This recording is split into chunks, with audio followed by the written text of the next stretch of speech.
से कैसे होगा? आपने कौन सा नया डिमांड? मैं इसको सर्टनली कर दिया। कल केप का मीटिंग था, मैं सिल्ला के बोला कल आपको रिकॉर्डिंग सुनना चाहिए। मैं देख रहा था बाहर कोई त्रिपुरा का जर्नलिस्ट है क्या। कल केप का मीटिंग था, एजुकेशन मिनिस्टर त्रिपुरा नहीं किया।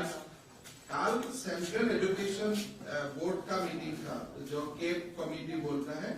यही कमेटी है जहां में सारा एजुकेशन मिनिस्टर एक साथ होता है। मीटिंग में मैं सिल्ला के बोला कि त्रिपुरा का 10,323 लोगों का प्रॉब्लम सॉल्व होना चाहिए। प्रकाश जी भारी मीटिंग में बोला हेमंत जी मैं सॉल्व करूंगा। तो त्रिपुरा का एजुकेशन मिनिस्टर कल इतना बड़ा मीटिंग में नहीं गया। हम लोग दोनों फाइट करता था, जल्दी हो जाता था। हमने तो बाहर नॉर्थ ईस्ट का सारा मिनिस्टर को इकट्ठा किया कि देखो त्रिपुरा का मुद्दा उठाऊंगा, आप लोग सब हमारा साथ देना। फिर हमने देखा त्रिपुरा का एजुकेशन मिनिस्टर नहीं है। तो ये जो एमपी लोग जो आपने बात किया है, वो लोग क्या बात किया पता नहीं। हम तो बहुत सिंपल बात किया। देखो ये लोग इतना दिन नौकरी किया, अभी कहाँ जाएगा? आप इस रास्ता में वो लोग को छोड़ देगा तो कुछ निकालिए। देखा आप आज 1-1.5 साल नौकरी किया, नौकरी का नाम में आपका शादी हो गया, किसी ने पिताजी हो गया, किसी का बेटा हो गया, किसी ने अपना घर से दूसरा जगह में आके घर ले लिया। तो अभी कैसे चलेगा? ये लोग तो विक्टिम है ना। सीपीएम का जो कैडर को प्लीज करने का जो राजनीति है, इसमें ये लोग तो विक्टिम बन गया। तो इसलिए अमित शाह जी ने बोल के किया कि ये कैडर का प्लीज करने वाला राजनीति खत्म होना चाहिए। ये बेचारा लोग तो विक्टिम बन गया। तो कल केप कमेटी का मीटिंग में भी प्रकाश जावड़ेकर जी ने बोला कि देखो फाइल लॉ मिनिस्ट्री में गया है, हम लोग बहुत पॉजिटिव है। अगर त्रिपुरा का निर्वाचन का समय में मुझको आने का मौका मिलता है तो त्रिपुरा में भी मैं जाके बोलूंगा कि हम लोग ये बच्चा लोगों को बेघर होने नहीं दूंगा, कुछ ना कुछ रास्ता हम लोग निकालेगा। और मैं आपको एकदम गारंटी का, आसाम में भी हम जैसा बोला ऐसा कर रहा हूँ। किसी को हम लोग बिट्रे नहीं किया। कानूनन विद इन द लॉ हम लोग रास्ता निकालेगा ये लोग को मदद करने के लिए।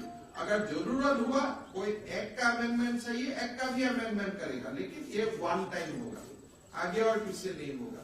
वन टाइम एक्सेप्शन ही होगा, बार बार नहीं होगा। जैसे आसाम में 16,000 शिक्षा मित्र था, वो लोग का क्वालिफिकेशन नहीं था, फंस गया आरटी आने का बाद, लेकिन हमने एक बार एग्जेम्पशन करके सबको नौकरी में ले लिया, एक बार। तो यहाँ में भी हम एक बार का रास्ता निकालेगा, ये हम लोग का वादा है, हमारा इलेक्शन मैनिफेस्टो में भी हो रहेगा। तो इसीलिए मैं 10,323 का शिक्षक लोगों को हम रिक्वेस्ट करना चाहता हूँ। देखो सीपीएम छोड़ दो, सीपीएम से कुछ नहीं होगा। आप अपना तरफ रहो, न्यूट्रल रहो। हम नहीं बोलूंगा बीजेपी के लिए कुछ काम करो, इसलिए हम नहीं चाहता हूँ शिक्षक राजनीति में होना चाहिए, हमारा ये सब बात नहीं है। लेकिन सीपीएम को कल का मीटिंग में तो जाना चाहिए था, मिनिस्टर को उठाना चाहिए था। आज तक तो इलेक्शन अनाउंस नहीं हुआ है। कल हम नॉर्थ ईस्ट का सारा मिनिस्टर इकट्ठा होके त्रिपुरा का ये 10,323 मामला तो उठा सकता था। आप लोग उनको क्वेश्चन कीजिए, कल की मीटिंग में वो नहीं गया।